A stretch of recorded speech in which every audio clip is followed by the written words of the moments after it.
Hoy les quiero presentar un episodio que para mí es muy especial. Conversé con el científico Alejandro Tato Vila, que además fue profesor mío y director del instituto donde trabajé varios años. Le pedí a Tato que me contara su curiosidad de la ciencia y me contó una que es realmente desopilante para un científico con la carrera de Tato. Les dejo la anécdota de la voz de Tato y luego el resto de la conversación que resultó ser excelente. Pasen y escuchen. Hay una historia que elegí después de pensar varias, que tiene que ver con algo que me pasó hace unos años a mí. Resulta que me llama por teléfono una vez un periodista importante de Rosario, que su nombre no voy a dar al aire, y me dice: che, Tato, tengo una oferta que no vas a poder rechazar, como el padrino. Digo: no, ¿qué pasa? Dice: no, te quiero invitar a un programa de televisión. Yo tengo un siglo, qué sé yo, que es una mesa de debate en que hay 3 o 4 personas, y bueno, y quiero traer un científico.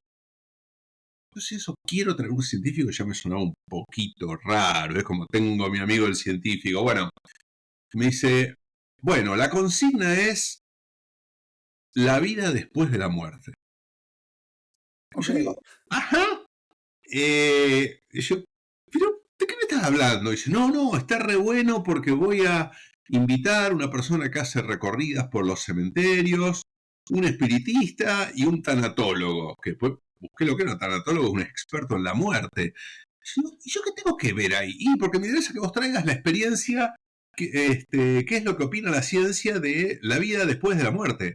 Yo, discúlpame, mi respuesta va a ser no, me levanto y me voy. ¿Qué quiere que diga? ¿Que quiere que haga un talk show para empezar a pelearme con la gente? No, pero esa visión es importante. Los otros científicos tienen temor de enfrentar ese tipo de discusiones con una gente. Vos sos una persona distinta. No, ahora, no se trata de que yo sea una persona distinta. Me parece que cualquiera puede discutir sobre cualquier cosa. Primero, trato de no ir a discutir cosas que no sean de mi especialidad. Y segundo, es una cosa que voy a decir no.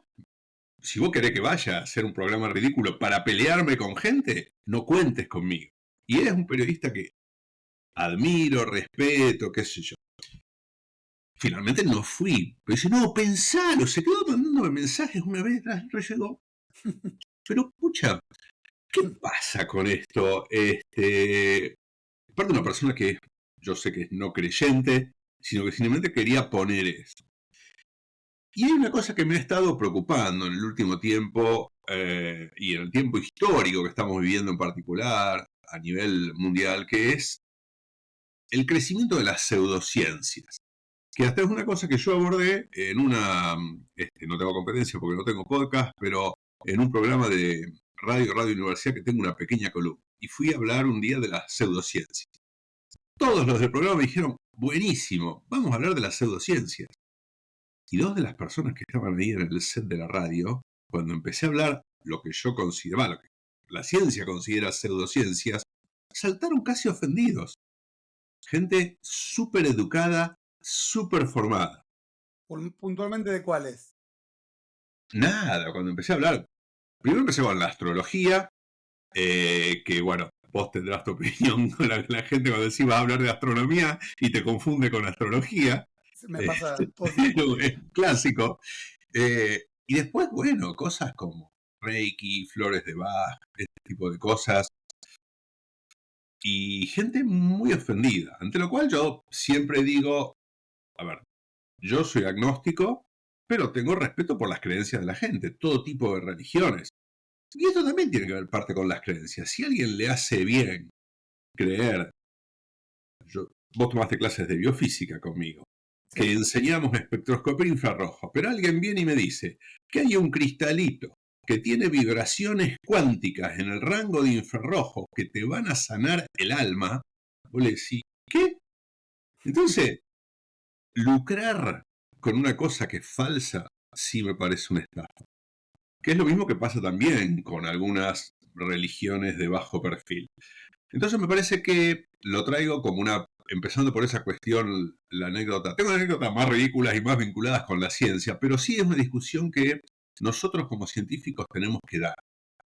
Porque cada vez en las redes sociales se están diseminando discursos anticiencia y discursos a favor de la pseudociencia. Y no es inocente, porque está minando el espíritu crítico de la humanidad, de la gran cantidad de las personas que nosotros necesitamos que sean ilustrados científicamente, y esto no quiere decir que hagan un doctorado, sino que se pregunten críticamente las cosas, que sean capaces de poner una duda, y que aunque no tengan el método científico, razonen a ver si lo están estafando o no.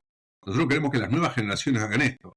Y yo estoy viendo, lamentablemente, y esto puede sonar medio, Tato se está poniendo viejo, que muchas de las nuevas generaciones aceptan un montón de cosas mansamente simplemente porque están en las redes sociales. Hace poco yo entrevisté al director del Planetario de Buenos Aires y él me comentaba que hacían varias recorridas con niños y con adultos para hacerlo mirar al telescopio y que ponían el ojo para mirar, por ejemplo, a Saturno y luego miraban desde el otro lado del telescopio, o sea, de la parte grande, porque no podían creerse, pensaban que lo que estaban viendo era un papelito y que no era de verdad el planeta.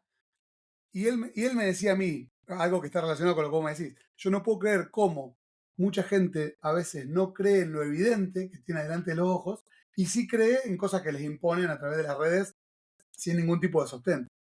Exactamente, pero bueno, eso tiene que ver, ahí entramos, nosotros estamos formados en las ciencias duras. Hay una necesidad social, generalmente de pertenecer, ser reconocido y demás. Y están surgiendo movimientos o tribus dentro de las cuales aparecen muchas de estas creencias. Pero bueno, espero que vos acuerdes con mi idea de que no haya ido a ese programa de televisión, porque iba a terminar a los gritos, peleándome con la gente, discutiendo mecanismos de muerte celular, si hay o no ATP después de la muerte, pero no era ese el tema. Mira, más allá de mi opinión, lo que sí quería comentarte es que sí hay un caso, porque yo estuve hace un tiempo viendo, hay un podcast muy famoso, ahora no se me viene el nombre del podcast, de un español, que siempre junta científicos, etcétera, y que puntualmente en una de las veces juntó a científicos versus conspiranoicos. Y eran 4 personas, y una de ellas era el divulgador que es famosísimo, uno de los más famosos ahora, que se llama Javier Santolaya. Sí, sí, sí. Que él fue ahí, y bueno, se armó una discusión grande entre ellos. Es justo lo que vos rechazaste, Javier fue. Y después tuvo un episodio del podcast específicamente porque Javier había recibido un montón de críticas por haber asistido a esa reunión, por haberse prestado a la discusión, digamos, ¿no? Y bueno, él, a diferencia tuya, tiene la opinión de que dice, no, estas discusiones sí hay que darlas y sí hay que estar del lado de la ciencia y hay que ponerse firmes en comparación a ignorarlas. Bueno, yo sé que es un tema, por supuesto, que es complejo y que desde el punto de vista de un científico a quien lo llaman, no debe ser nada fácil. No, ahora, lo que quiero decir es lo siguiente. Yo creo que es una batalla que hay que dar. Lo que pasa que, a ver, las batallas hay que darlas en terrenos en los cuales uno... Era una que como estaba planteado, me iban a reventar a bifes. Porque yo iba a ser el malo de la película, el que iba a ser ridiculizado. Y entonces, bueno, yo decía, no, dame. Y no es algo que se pueda argumentar demasiado. Si vos decís, vamos a hablar terraplanismo, antivacunas, me anoto, me apunto, voy, está buenísimo. Pero eso era demasiado fuerte para mí. Tato, me estuviste comentando también, al pasar, mientras me comentabas esta anécdota, me dijiste, tengo otras que son iguales o más ridículas también. No sé si las tenías preparadas o no, pero ¿te animás a contarme lo que te salga? A ver, tengo una historia que tiene que ver conmigo, no quiero hablar tampoco chauvinísticamente de eso, pero me pasó cuando yo volví a Argentina después del postdoc y empecé a trabajar en un tema en el que no había trabajado antes. Un año después en proteínas de cobre. Un año después yo veo que hay en Suecia, esto era en los años 90, no había un mango, Caballo nos había mandado a lavar los platos, era mejor que ahora, digamos, pero en esa época parecía terrible. Y conseguí fondos para ir a trabajar a Italia y de paso ir a este congreso. Y presenté unos resultados que eran nuevos y yo no tenía idea del impacto que tenían eso en esa comunidad. Me metí como un outsider, tenía 32 años, no tenía la menor idea de lo que estaba haciendo, y bueno, y de golpe estábamos en una mesa con dos científicos, un holandés y una americana, muy prestigiosos, que yo no conocía personalmente, pero los admiraba por sus papers, y esta mujer americana viene y me dice, ¿en qué universidad estás vos? No, yo estoy en Rosario, en Argentina. ¿En Argentina? ¿Vos estás pretendiendo hacer ciencia en Argentina?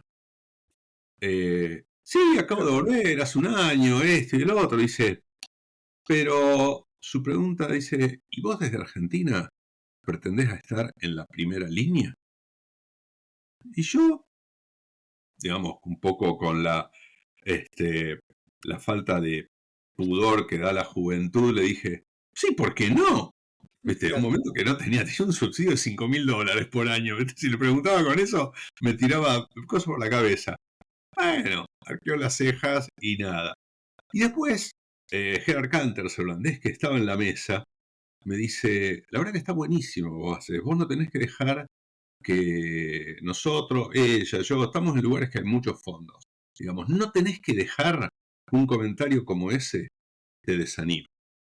Va a ser difícil, pero tenés que hacer la prueba. Bueno, y nos fue bien. O Sí, sea, sí, totalmente. lo digo eso en este momento no por una cuestión autorreferencial. Yo creo que a nosotros, a mi grupo y todo el ambiente que estoy, en el IBR y en la Facultad de Bioquímica de la UNR, nos fue bien porque creímos que era posible hacer un lugar de ciencia en excelencia en Argentina. Eh, y no es solo un voluntarismo tonto, porque después lo que hay que hacer, hay que poner energías, hay que tomar las decisiones correctas, hay que ver cómo rodearse de buena gente y talentosa, que por suerte sobra en el lugar donde nosotros trabajamos, y motivarla. Pero bueno, siempre, no me olvido nunca, nunca de esa anécdota, y se lo cuento a los chicos en el laboratorio, ahora que en el laboratorio ya pasó mucho tiempo y están acostumbrados que el grupo tenga un reconocimiento. Pero yo decía, yo tenía la edad que usted tiene ahora, Claro. unos añitos más, y me agarraron a bifes en un congreso y yo dije, sí, me animo. Bueno, nada, hay que animar. Tiene que ver con la ciencia desde un lugar periférico como es Argentina. Y bueno, mucha de la gente que vos has entrevistado son científicos que tienen nombre internacional. Justo, mira, esta frase que yo te voy a comentar, me acuerdo de haberla comentado mientras hacía mi doctorado, pero me imagino que ahora, yo no sé si está más exagerado o menos. Déjame que te haga la pregunta. Nosotros, mientras hacíamos el doctorado, pensábamos, digo, bueno, en comparación a lo que era, por ejemplo, el siglo XIX Mm.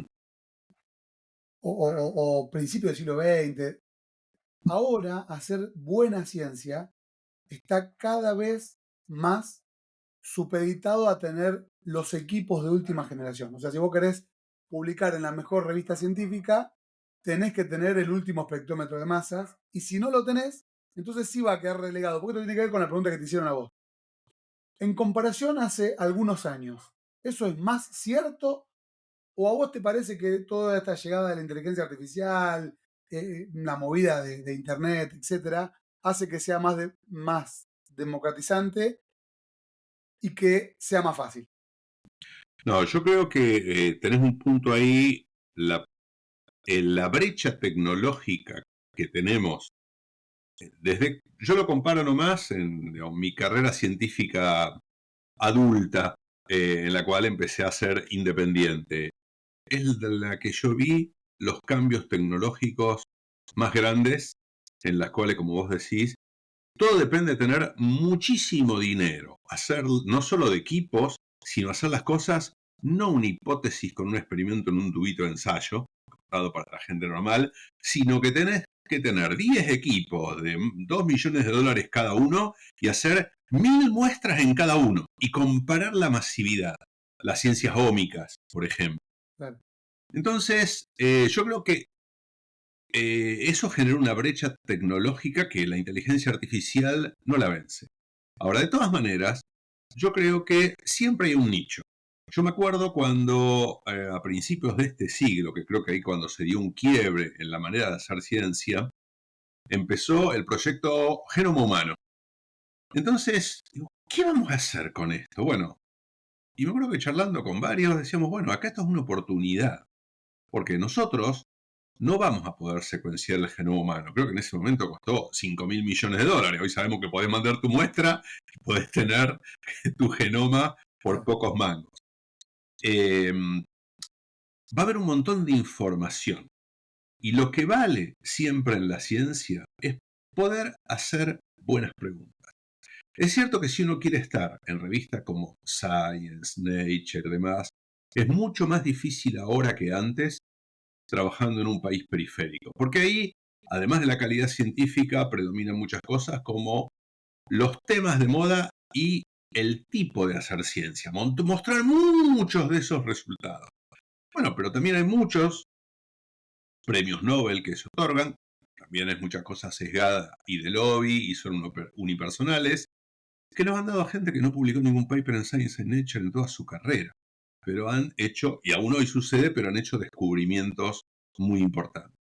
Entonces, creo que sí, la brecha tecnológica es más grande, nos pone un problema, aunque nosotros estuviéramos en una buena situación, que no es el caso ahora, 2025, pero lo que mueve la ciencia, creo, siguen siendo las buenas ideas y las buenas preguntas, en definitiva.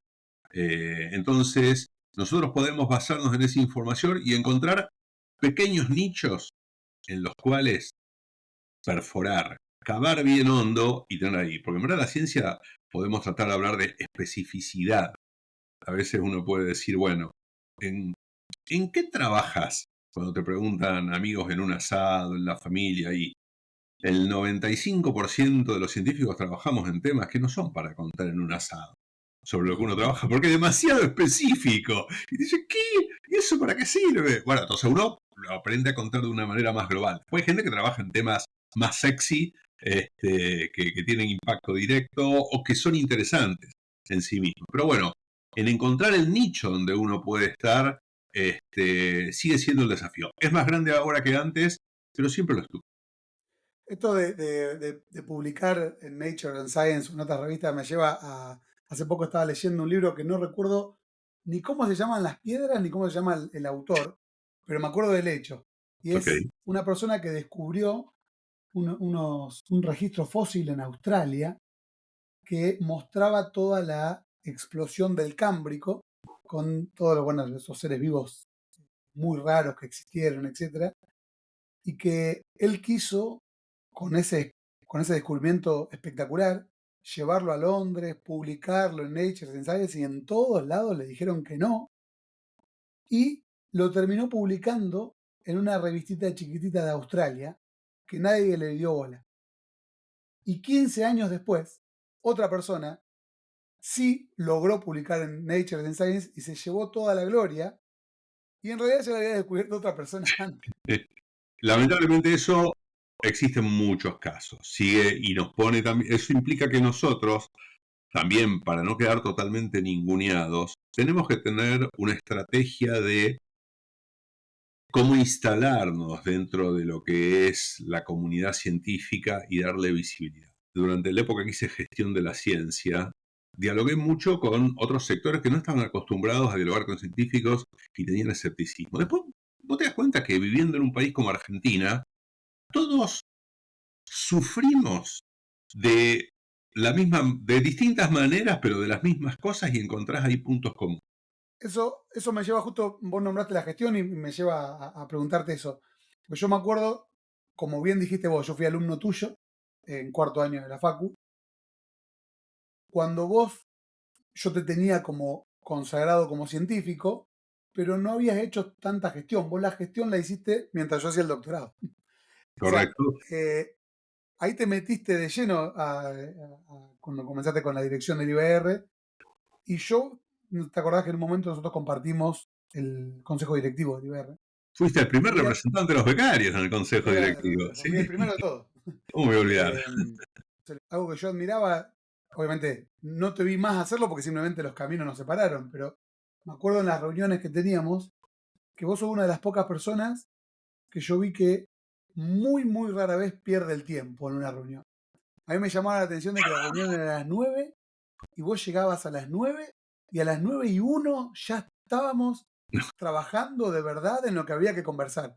Que me acuerdo mucho que eso era una impronta que le hacías vos. En la enorme mayoría de todas las otras reuniones siempre está primero un cafecito, que charlar un ratito y arranca a las 9:20 normalmente. Pero eso me llamaba muchísimo la atención de vos, de que esa capacidad de llegar, ponerte de verdad a trabajar seriamente, siempre con buena onda, pero a mí me causaba admiración el hecho de estar tan decidido, digamos. Muy Bueno, diferente a la mayoría de las personas. cuando vos entraste al consejo directivo, yo ya tenía unos años de rodaje porque al inicio no había ni becarios ni representantes del personal de apoyo.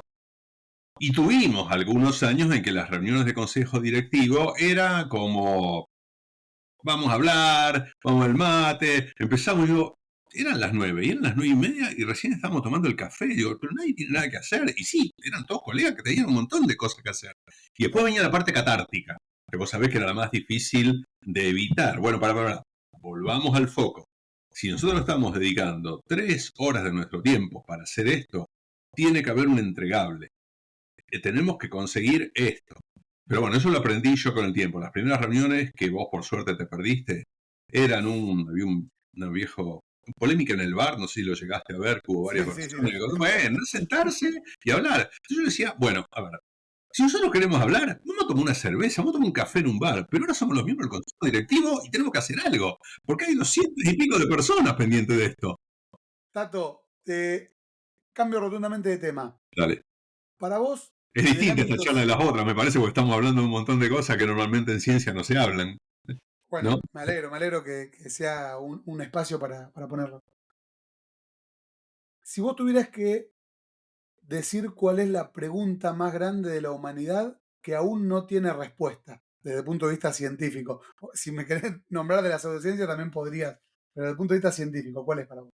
Bueno, la respuesta, como me tiró esta consigna, y esa fue lo que me llevó mucho trabajo pensar, es totalmente subjetiva. Es cuál es la que a mí me interesaría más como curiosidad. Y lo voy a formular de la manera más low cost posible.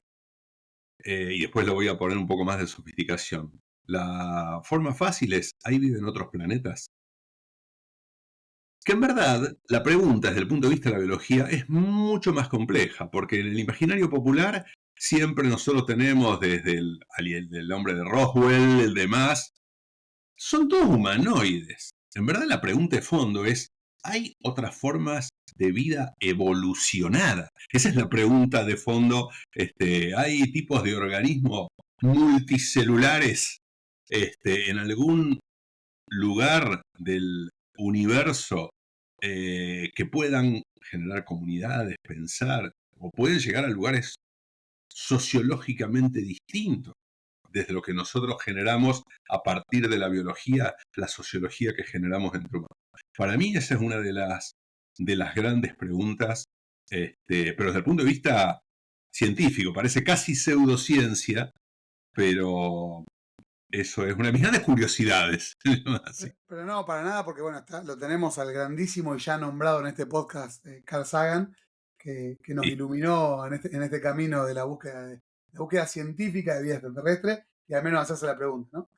También me acuerdo de un congreso donde me acuerdo que lo interrumpieron al congreso para contarnos una noticia espectacular que después resultó ser falsa. No sé si vos te acordás algo de eso, y que era que se había visto que en el ADN de unas, no sé si eran bacterias o qué tipo de organismos, se había encontrado que estaba formado por arsénico y no por fósforo. Arsénico en lugar de fósforo. Sí, sí, sí, eran unas bacterias, eran unas arqueobacterias. Pero tenía Y después fue pensado, no corregime, fraude, pero fue medio. claro, que después no resultó ser verdad. Porque eso me lleva a la cuestión de, bueno, para vos, o sea, hoy en día sabemos que en la Tierra toda la vida que conocemos está basada en las mismas macromoléculas, el mismo código genético, etc.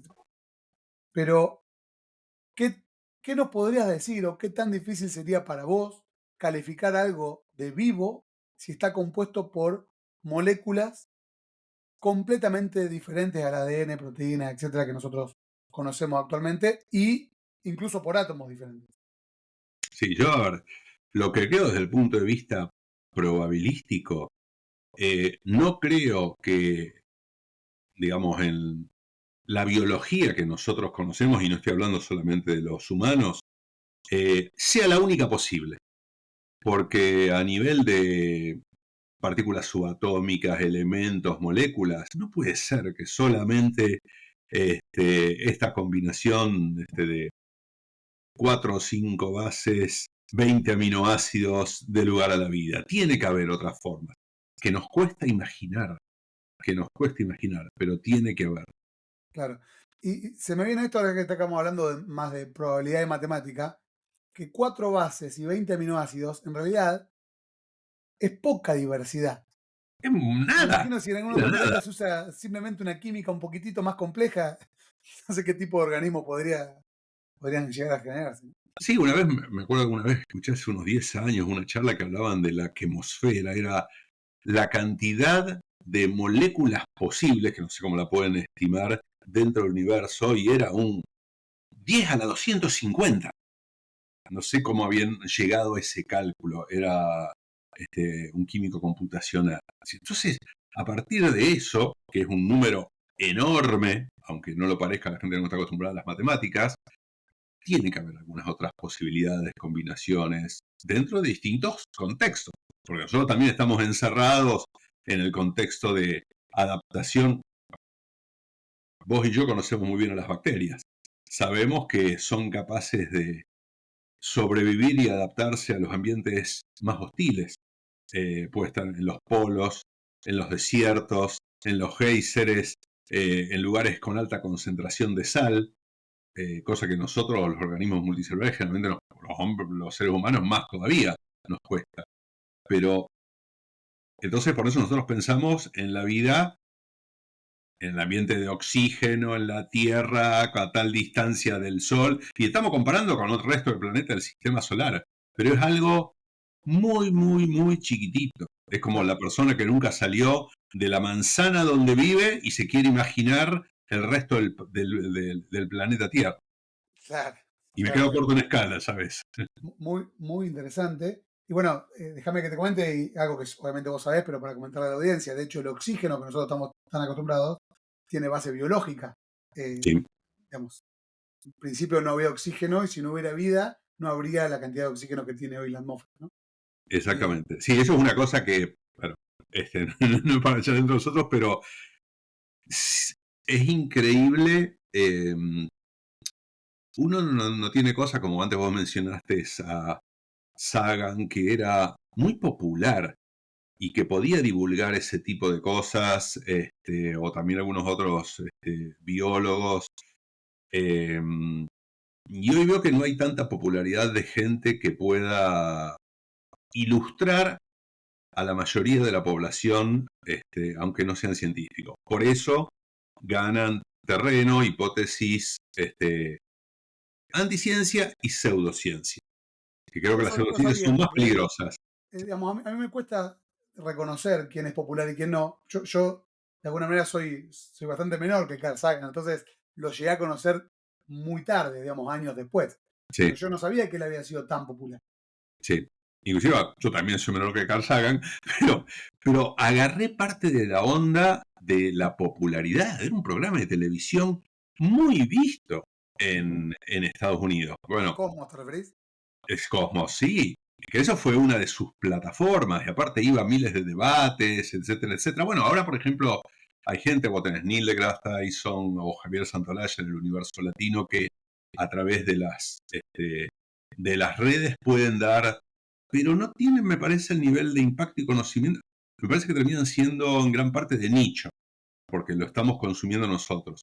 Sagan lo veía, yo lo veía con mis viejos, que no les interesaba la ciencia y les parecía divertido. Cosmos. Claro, sí, sí, tiene esa capacidad, pero bueno, aparte fue uno de los primeros que se puso a pensar en algo tan, tan bizarro y tan raro como la posibilidad de vida extraterrestre. Eh, de hecho, Cosmos, yo no vi la serie, ni siquiera vi la versión nueva, pero sí leí el libro de Carl Sagan y lo tengo entre lejos los mejores libros de divulgación científica que existen. ¿Eh? Realmente una maravilla por donde se lo mire. ¿No? Sí. Eh, Otro comentario que te quería hacer Tato, es... vos antes me estabas hablando de la pseudociencia y debes conocer el caso de ese breve... Yo tengo de hecho un episodio de donde hablo yo solo en este podcast de curiosidades, breve sustento científico de la homeopatía. En la década del 80, una serie de papers donde una pseudociencia como la homeopatía te dice que si vos diluís, en este caso en este paper era un anticuerpo, porque si vos diluís un veneno infinitamente, el agua se queda con una especie de memoria y es capaz luego de curar. Que eso siempre fue tenido en cuenta como una pseudociencia, porque no tenía ninguna base científica, hasta que de golpe en el 80 tuvo, durante un tiempito, una base científica. Luego, como bien debes conocer vos, se demostró que había fraudes, un caso muy excelente para contar porque fue una pseudociencia que pasó a ser ciencia y luego se desestimó nuevamente. Pero la pregunta que me queda hacerte con respecto a esto es, bueno, toda esta pseudociencia que vos estuviste hablando, ¿qué pasaría si de golpe viene algún grupo, no de golpe, algún tipo de estudio, vamos a suponer que está como en el caso de la homeopatía, publicado en Nature, que dice, bueno, mirá, por ejemplo, la astrología al final es verdad, porque si está Saturno en oposición, vos vas a ser más feliz. Y te muestran una serie de experimentos, etc. ¿Cuál sería tu reacción? Bueno, a ver, dos comentarios. Uno, el caso fue, yo estaba, mira lo viejo que soy, estaba haciendo la tesis cuando fue el paper ese de Benveniste sobre la memoria del agua. Y después lo leí mucho tiempo después, cuando ya las cosas estaban en las redes. El editor de Nature lo tomó con escepticismo y decidió aceptar ese paper. Eso es lo que dijo después. Tal vez para cubrirse, como diciendo, le voy a dar un espacio a esto que es polémico. Después demostró ser un fraude. Una de las cosas que yo creo que es positiva que tiene la ciencia, que eso lo discuto siempre con mis estudiantes, es que se puede corregir a sí misma. Y siempre digo, tenemos que estar preocupados, le transmito a los chicos y a las chicas, a ver, que nuestros experimentos estén bien hechos, ser honestos, tener los controles. Después la interpretación, y esto lo aprendí de uno de mis maestros, Harry Gray, puede estar, como me dijo, fuckingly wrong. No importa, lo importante es que el experimento alguien lo pueda repetir y capaz que lo interprete en otro contexto mejor porque se saben más cosas. Un paper solo no hace la diferencia. La ciencia es una construcción colectiva. Entonces, se necesita no solo un paper, puede salir un paper disruptivo. Ahora, esos experimentos tienen que ser capaces de ser reproducidos en otros laboratorios. Si esos experimentos son reproducidos en otros laboratorios en el mismo contexto y se genera un nuevo paradigma, significa que eso es una ciencia, que no es una pseudociencia. No tenemos que rechazarlo, sino que lo que hay que hacer es laburar seriamente, decir, no, no, porque esto yo creí que era tal cosa. Obviamente los científicos tenemos errores, somos humanos, tenemos vanidad, pero hay que despojarse de eso. Ahora, si una cosa, aunque esté publicada en la mejor revista, no es cierto, no va a durar. Un paper falso no va a cambiar la historia de la ciencia. Hay una analogía, hay una charla TEDx de una mujer, no me acuerdo el nombre porque es una historiadora de la ciencia, dice, ¿cómo funciona la ciencia? Y uno generalmente piensa en los grandes genios, las individualidades, Newton, Einstein, Marie Curie, bla, bla, bla. Pero no funciona en función de individualidades, sino de cosas y muchos, no quiero decir héroes anónimos, o contribuciones de grupos que son anónimos, y porque son capas progresivas que se van sumando. Y es una analogía buenísima. Estamos acá, en el centro de Manhattan, en Nueva York, y probablemente todos vinimos en nuestros autos. Y sabemos que los autos son seguros, porque los vinimos manejando, porque tienen frenos, tienen airbag, tienen tal control, etcétera, etcétera. ¿Esto a qué se debe? ¿Al genio del señor Benz? ¿Henry Ford? ¿Elon Musk podríamos poner ahora? No. A los desarrollos de un montón de empresas que fueron poniendo distintas cosas, se fueron copiando. O sea, es una construcción muy lenta y paulatina. Y la ciencia es lo mismo.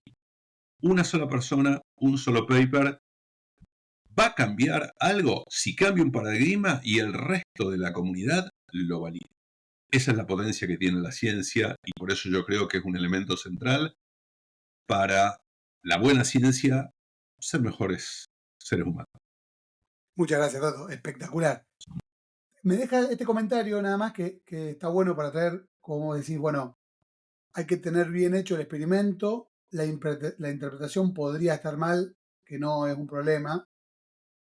Me trae esto a colación una historia que me contó Mariano Rivas, que me dijo, bueno, Galileo Galilei, cuando estaba observando por primera vez el planeta Júpiter con un telescopio, resulta que al lado de Júpiter vio, obviamente las lunas, que son muy famosas que las vio una estrella y dejó anotado que vio esa estrella.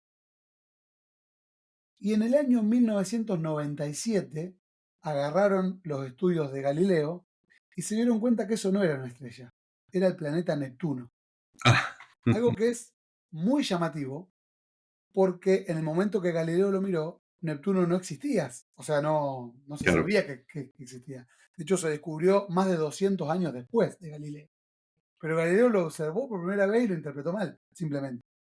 Eso es una genialidad y está bueno como en retrospectiva uno puede mirar para atrás y darse cuenta que había un planeta. Hoy tenemos los programas informáticos que nos dicen que estaba ahí. Exactamente, y bueno, la ciencia lo tiene que hacer, si bien hay mucho ego y demás, competencia, como en cualquier actividad humana, y la ciencia un poco se la tiene que creer para que te vaya bien, pero no hay que dejar que eso te domine. En verdad, el encontrarse que uno se puede equivocar, sale un paper que encuentra que te equivocaste, son los baños de humildad que tenemos que darnos cada tanto en la ciencia, y eso está bueno, por eso digo que no de manera soberbia, sino al contrario, nos puede hacer mejores seres humanos. No es que todos tengan que ser científicos, pero cómo funciona la ciencia, y no es que uno sea mejor, porque hay dentro del ambiente científico hay gente tan mala como en el resto de las actividades, Claro. sino como método, como ambiente, es el tipo de cosa que genera. Y bueno, yo siempre también pongo como ejemplo cuando se habla también de las aplicaciones. Cuando uno descubre algo, uno no tiene idea de en qué y cómo puede ser aplicado. Sobre todo en el último tiempo que se pone bajo la lupa, le estamos pagando, y esto en todo el mundo, no solo en Argentina, a los científicos en cosas que es solo para que se diviertan y no sirven. Entonces, yo digo, bueno, a ver, pensá en un científico famoso y hay un 40% de posibilidades que la primera persona que salga es Einstein, que siempre aparece como un Claro. científico popular. Bueno, ¿qué hizo Einstein? Y ahí entonces empiezan a dar, un poco más informados te dicen la teoría de la relatividad. Buenísimo. Pero para vos sabés que hay dos teorías de la relatividad, la general y la especial. Bueno, ¿para qué sirve la teoría de la relatividad especial? Y ahí se quedan pensando, bueno, la primera aplicación de la teoría de la relatividad especial tuvo lugar 90 años después, la primera aplicación, 90 años después de que la formuló Einstein, que sirve para la localización geoespacial en los GPS, porque permite corregir la curvatura espacio-tiempo para poder localizar precisamente. ¿Alguien piensa que Einstein estaba pensando en 1915 en los GPS? No. Si se hubiera tirado a la basura, no salió. Otra cosa buena que tiene la ciencia, y voy a la reproducibilidad, lo que decíamos antes, si aparece un paper que desafía las cosas. Y acá estoy robando una entrevista que le hicieron al comediante británico Ricky Gervais, no sé si lo conoces, que no es científico ni para nada, pero estaba discutiendo de pseudociencias en una entrevista general. Y él defiende la ciencia diciendo, ¿saben qué? Si hubiera algo, un colapso en el mundo tipo Fahrenheit 451, que quemaran todos los libros que existen en el planeta, sería una tragedia. Pero sería una tragedia para los libros de ficción. Porque los libros de ficción, los poemas, son únicos y tienen que ver con la persona. Y son irrepetibles. Ahora, los libros de ciencia, todos podrían ser reescritos. Porque si haces los mismos experimentos, si haces el experimento de la manzana de Newton, que sabemos que no fue un experimento, Claro. tiene que dar lo mismo.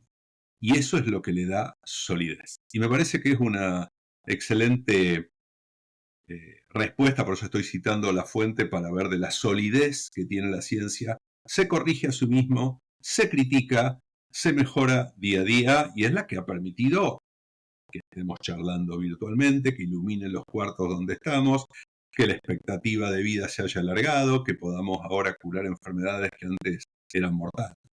Sí, algo que yo siempre añado cuando charlamos de esto es uno de los pocos sistemas que tiene incentivo a refutar lo que está instalado actualmente. Exactamente, bueno, y por eso creo que es el espíritu científico, es espíritu crítico en la comunidad. Las pseudociencias carecen o tienen espíritu crítico bastante limitado, porque generalmente en las discusiones, hay muchas de Carl Sagan sobre eso, son las que dicen, no, no, no, no, no, pero esto, y ponen una singularidad, esto se vio porque una vez tal cosa, y nosotros sabemos que una singularidad no puede generar una ley, no puede generar una teoría en ciencia, sino que tiene que ser generalizable. Claro, excelente, excelente. Tato, si tuvieras que ponerte en los pies de un científico para vivir la vida de él, ¿a quién elegirías? Yo estoy muy feliz con la vida que me tocó. Y esto no es egoísmo. Yo admiro muchísimos científicos y científicas que he leído la vida en los libros, pero hay una cosa que tiene que ver con la vida. A mí me pasaron muchas cosas muy buenas y no la cambiaría por nada. Qué buena respuesta. O sea, la de Tato Vila elegirías. Me gusta. Sí, sí, y no porque sea el mejor científico de Rosario y de Argentina, no, al contrario, no, tiene que ver con una elección personal. Me parece bien. Demuestra que sos feliz. Me pone muy Soy feliz. contento. Muchas gracias por tu tiempo, Tato. Bueno, un abrazo, Muchas gracias. gracias.